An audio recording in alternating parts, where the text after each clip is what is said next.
Tomorrow, we need to go into the Capitol. Into the Capitol. What? Tomorrow? I don't even like to say it because I'll be arrested. Well, let's not say it. We need to go. I'll say it. All right. We need to go in. Shut the fuck up, Boomer. To the Capitol. Monument Hill. President is done speaking. We are going to the Capitol, where our problems are. It's that direction. Please spread the word. All right. Noted. Okay, but one more thing. Yeah, so can we go up there? No? When we go in, Are we going to get arrested if we go up there? Yeah. You don't need to get Did you shot. arrest us all?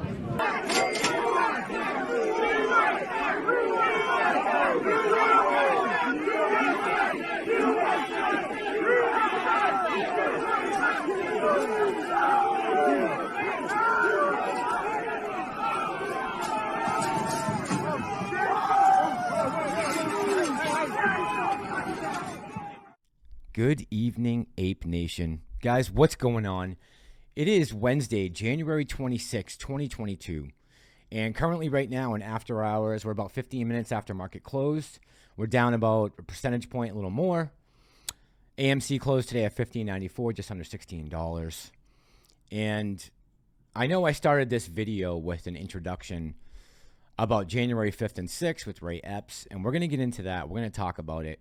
We're going to talk about the protest that's coming up at the SEC that the Apefather is having, why my thoughts on it have changed, and explain why 4 months ago I thought it was a bad idea, where today I say go for it. But before we try to knock these topics out one by one, shoot the speeder.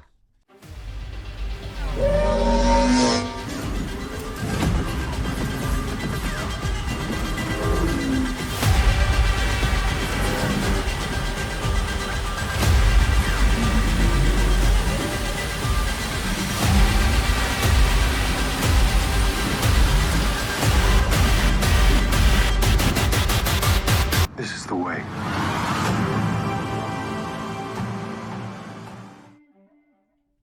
So guys, I'm going to try to keep this short and sweet, but YouTube channels don't work without subscribers and people hitting the like button. I'm starting to find all this stuff out about YouTube now that I've been doing it for the past 7-8 months. Really, without the viewers and the subscribers and the people hitting the like button, without all of you, there is no YouTube channel. There is no Massalorian. There's none of it.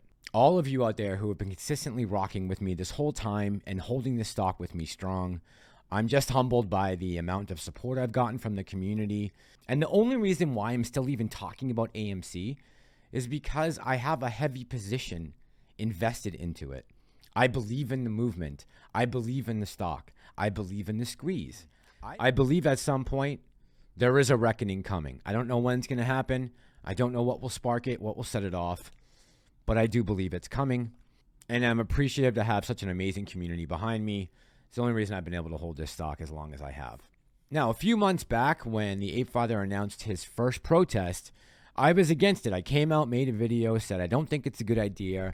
I'm worried about where we are right now with the stock possibly getting delisted or some bad actors showing up at the protest. I also said that there's a possibility that many of the hedge funds could send some bad actors in there to try to stir things up and get people going, just like we saw last year back in January.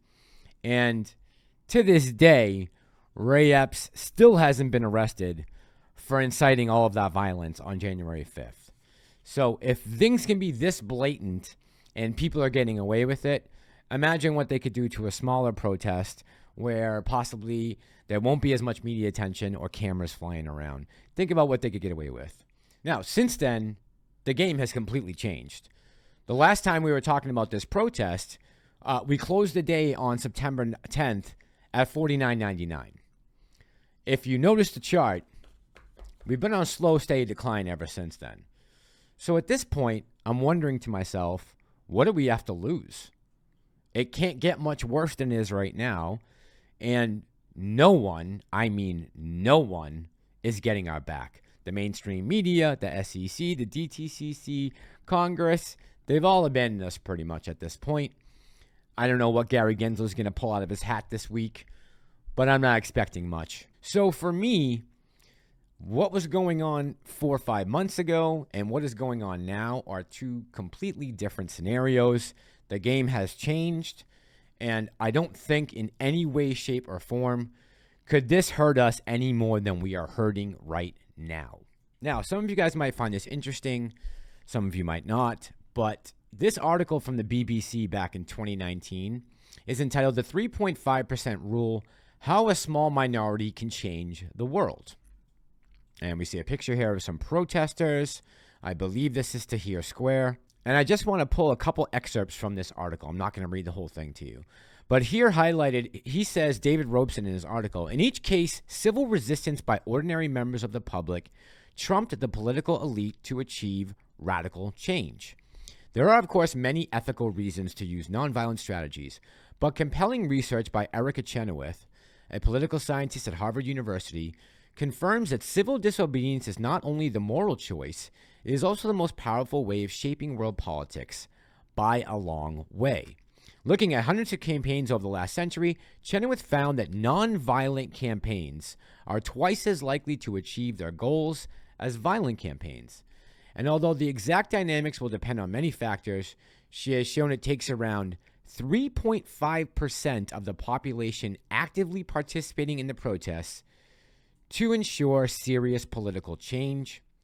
And I know there's been a lot of talk recently about the 3%ers and the notion that only 3% of the American colonists took up arms against the British back during the American Revolution. But I found a guy who's got a PhD in history from Kansas University, and he actually came up with a more proper number of about 9% of the colonists. But still, 9% of the population overthrew the greatest empire ever assembled on the earth, the British Empire of the turn of the century. And let me give you a present-day example of that theory being put to work. This was from earlier today. Cue the video. On Sunday, a protest in the form of a massive convoy of truckers kicked off in British Columbia with cheering crowds lining the streets and filling up overpasses. It's unknown exactly how many truckers are taking part in this convoy, but the estimated number is 35,000 to 50,000 trucks, with more trucks joining in as the convoy makes its way across Canada. And in many of the towns they pass through, crowds are waiting in sub-zero temperatures cheering them on. Now, I bet you haven't heard this news story on your local news. You won't see it tonight. You won't see it this week probably at all. You won't probably barely even hear about it. But there are people out there who are willing to protest things that they do not feel are fair. And here is a prime example of my Canuck brothers and sisters protesting these BS mandates that are going on. And good for them. That's a lot of truckers. Over 50,000 truckers. If we as retail are really serious about making changes that need to be made to level the playing field in the market, well, this is a good way, a good example to follow, a nonviolent way of protesting something. And man, if you think we got supply chain issues now, wait till 50 to 75,000 truckers in North America go on strike and stop delivering things. Before I let you go, I just want to say, if you are going to New York this weekend to go protest, please be careful. The crime in New York is out of control. Just watch your back, keep your eyes open, put eyes behind your head, have someone watching your back, whatever it takes. And keep your eyes open for this guy. If you see this guy in the crowd, let someone know immediately, because he is not there in good faith. And guys, I'm going to leave you with this last little news article that maybe you haven't heard about. But this weekend down in D.C. at the National Mall, about 20,000 people came together. And they were actually there to protest anti-mandates, not anti-vax, like this is saying in here in the article. That's a lie.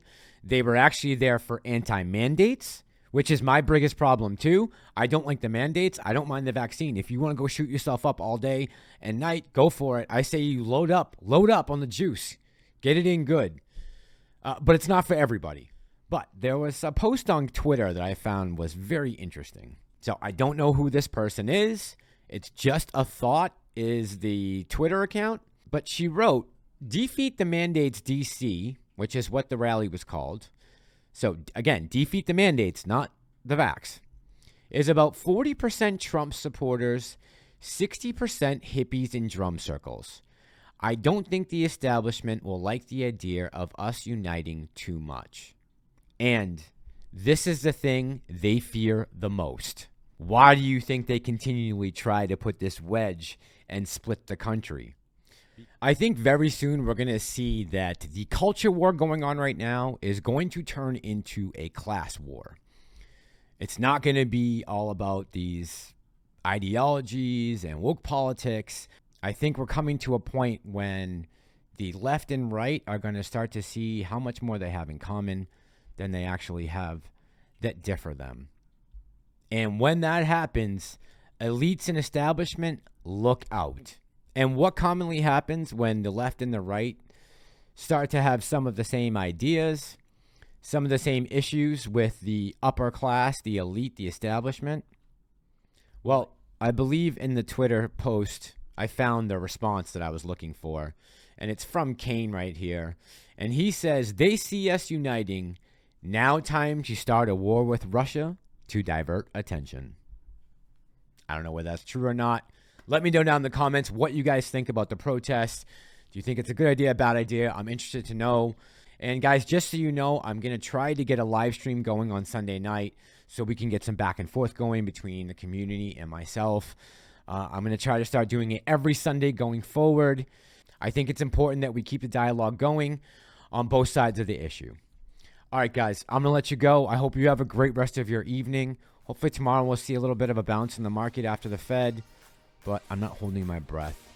As always, guys, thank you for all the likes, the views, the comments, the subscribers, my new subscribers, my OGs. I appreciate each and every one of you. We are here to break the wheel. This is Ape Nation. I'm the Massalorian, and I'm out.